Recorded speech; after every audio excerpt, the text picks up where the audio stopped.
The Disrupt Education vlog can be found on YouTube. To hear it in podcast form, search Disrupt Education on any of the following podcast platforms: Anchor, Apple Podcasts, Google Podcasts, Breaker, Castbox, Overcast, Radio Public, Pocket Cast, Spotify, or Stitcher.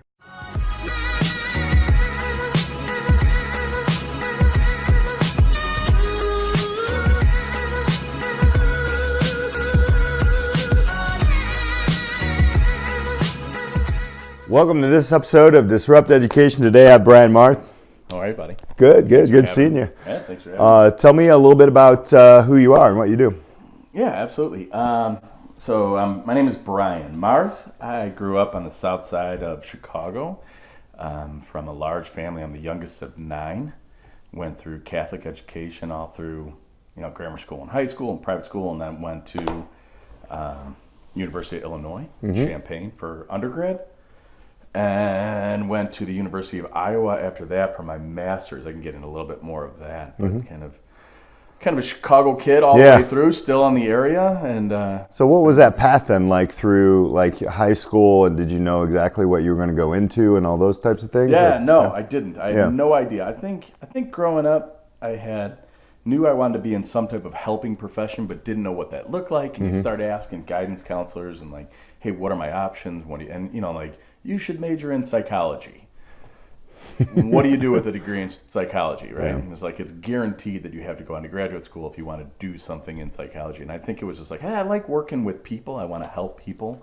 So I think that was some of the early advice that I received, and wasn't quite sure what I wanted to get into.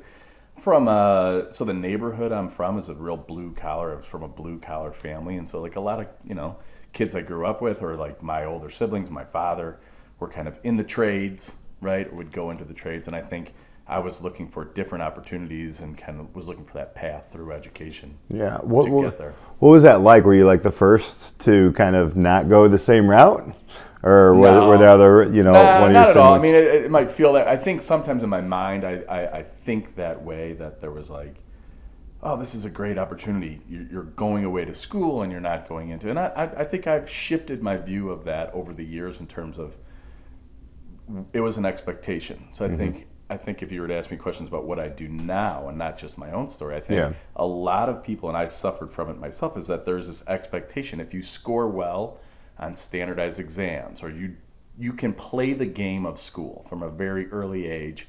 I could play that game. I got high marks on, when we started getting into A through, I was an A-B student pretty much all the way through. And, the standardized exams that you would take, I did pretty well on. So it was an expectation like, well, the next step is you go to high school, and the next step is you go right to a 4-year school and you get your degree, and you'll be successful, because that's just assumed, right? Right. That's what we do. And I think those expectations still exist for a lot of people, regardless of their standardized scores or their grades. It's this expectation that you need to do that standard path. You need to go through the way we go through this game without kind of challenging that or questioning it. So I'm like grateful for the opportunity to sit and talk with you as a friend, because I think a lot of what this is about is questioning that. It's like a lot of it is saying, well, there's obviously we value education, but are we questioning it in the right way? Are we questioning individuals when they're assumed that's their only option? Right. Are we questioning guidance counselors when they're telling people that's what you should be doing because that's what's expected and that's what's next? And you have to get into these classes so you can get into this institution. And then find out when it's a little late in the game, like after graduation, like what do you do with a psychology degree? Yeah. That was me. So what then explain your role a little bit right now, because you're obviously guiding people in different directions, and you're seeing them post-secondary level. Explain what you're doing in the capacity. What is your actual title, and then what do you do? So currently I work at Columbia College Chicago. I've been there for 18 school years. So it's been a while. I started as an advisor working with first-year students, and have spent the majority of my career as in some capacity, an academic advisor or an administrator for advising. The past few years, I've moved into the provost office. I'm currently the assistant provost for academic services. So I oversee advising, tutoring, some persistence efforts, a TRIO support program. And to rewind a little bit, I got there again, what do you do with the degree in psychology? I was like, well, what I really loved was going to college. Like I loved that experience. I loved meeting people, learning about myself, having the flexibility to kind of figure out electives and things that I wanted to learn about. But there wasn't real pressure on me in terms of I was going to go into serious debt. It was like, this is what I'm supposed to do. And so I did it, and I did fine at it. Yeah. But then I graduated, and you're like, well, what do you do now? do I do now? Yeah. And similar to the high school counselor, it's like, well, you study psychology. The same thing happened in college, where it's like, well, you know what? If you loved college, Yeah.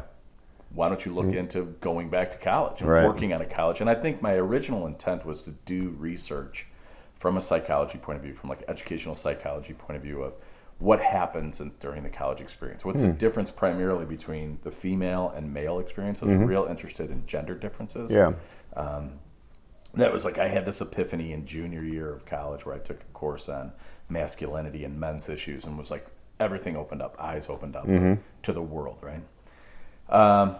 And I think that led to going back to school, thinking you're going to do research, and wind up being like, you know what, I think for a minute before I do research, I'm just going to get into helping and learning from college students, which led to academic advising, Yeah. which led to where I'm at now in terms of working in the provost office, which is kind of Yeah. overseeing different support services. So 18 years.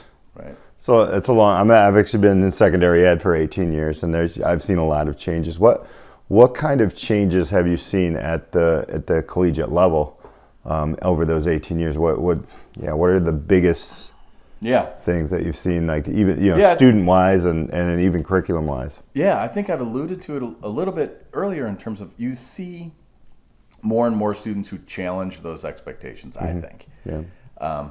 And then it's even heartbreaking when you see people who should be challenging it that are not. I think more and more students, if they're going into the 4-year or post-high school, secondary education, post-secondary,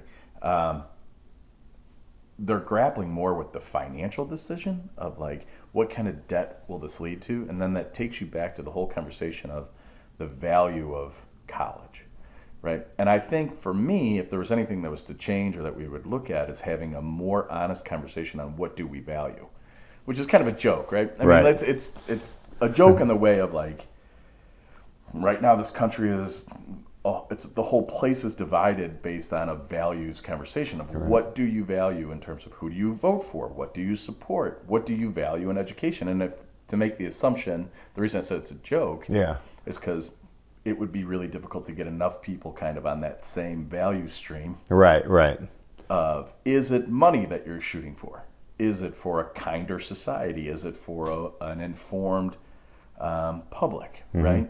What is that value? Is it for business and individual independent skills? What do you value? And like trying to capture all of that in a university degree is not possible. But I think that's what we need to do, is at least have that conversation of questioning, how are we assessing the learning?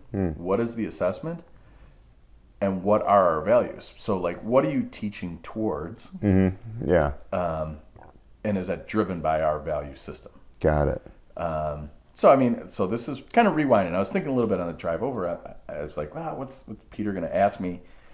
I'm thinking about like when my 10-year-old, and I went to my first parent-teacher conference with like the preschool teacher, right? And it's set up like a school, but really it's daycare while we go to work. Right. And so, I sit down and I'm like, all right, I'm thinking they're going to tell me how everything's going with her and how she's, and immediately they start rattling off like the metrics and the rubrics of, she knows this many letters and she can count this high. We're talking about a 3 and a 4-year-old. And we're already starting to condition to, we're worried about that exam instead of rewinding and being like, hey, really, all I was hoping to get out of this conversation is she nice to other kids? Right. Are other kids nice to her? Is she nice to you? Is she respectful when we walk out? Is she panicking? Is she having a panic attack when we go? And maybe those are my values. Right. But I was kind of confident she would learn the full alphabet at some point. Right.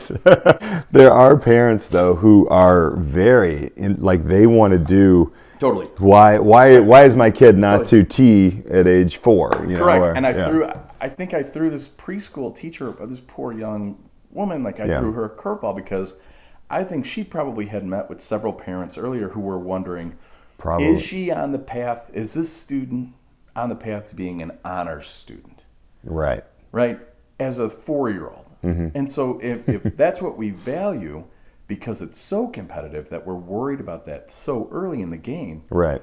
Well, think about how that escalates into high school and then post-secondary education, where what we're valuing is the competition. What we're valuing is the one-up Yeah. and Right. the credential. Well, and you can't fault anybody for that, because from a value, from a financial point of view, you want to be like, all right, we put a lot of money into this. I want to make sure that you're competitive and you can make a living when you're done. Right. And then the question is, I don't really care if you're kind to people, you get along with people, if they like you or you like them, as long as you're. Yeah. And so how do we kind of fold those two things together? How do we fold in the competition and understanding that in the context of like social emotional learning? How do you fold that into concepts of collaboration? How do you fold that into the idea of communication and open and humility? Yeah. Being human. Being human. Yeah. How does that fall? Where do you see that in the value right now of our education system? It's institution. So where I'm at with a 4-year with a college, the measurements were looked at as retention and graduation. So if you're an advisor and you feel the pressure of retention and graduation, so what does that mean in terms of the interaction you're having on the human level with a student who maybe their best option is a stop-out year, right? Now, I value retention and graduation because if it's the best thing for that individual. Right. But I think where individuals and institutions are struggling is figuring out, is it the best thing for every individual at that same expected timeline? Like the same, going back to me being like, well, you don't have to work construction. Yeah. Go get your psychology degree and graduate in 4 years and come out without any debt. Right. So, you get what I'm saying? Absolutely. Now that's the same thing, but the stakes are much higher. I wasn't going to come out of a public state institution $100,000 in debt. Right. I came out with a lot of questions. Like, I had a great time. I learned a lot about myself, but really, now what? It was going to be a reasonable 10-year payoff on student loans, right? It's not reasonable now. Right. You get out of college now and you have $100,000 in debt. If you're making $35,000 a year in an entry-level job, and you're paying back $700 a month, it's a tough pill to swallow. Yeah. Get some roommates, you know? Right. This might be a curveball for you, but what do you think that high schools could do differently to better prepare students walking into your institution? No, I think what I've learned in terms of high school students is it's back to there's a lot of the competition in terms of we value advanced placement credit to the level of like some students are doing half of their college program while they're in high school.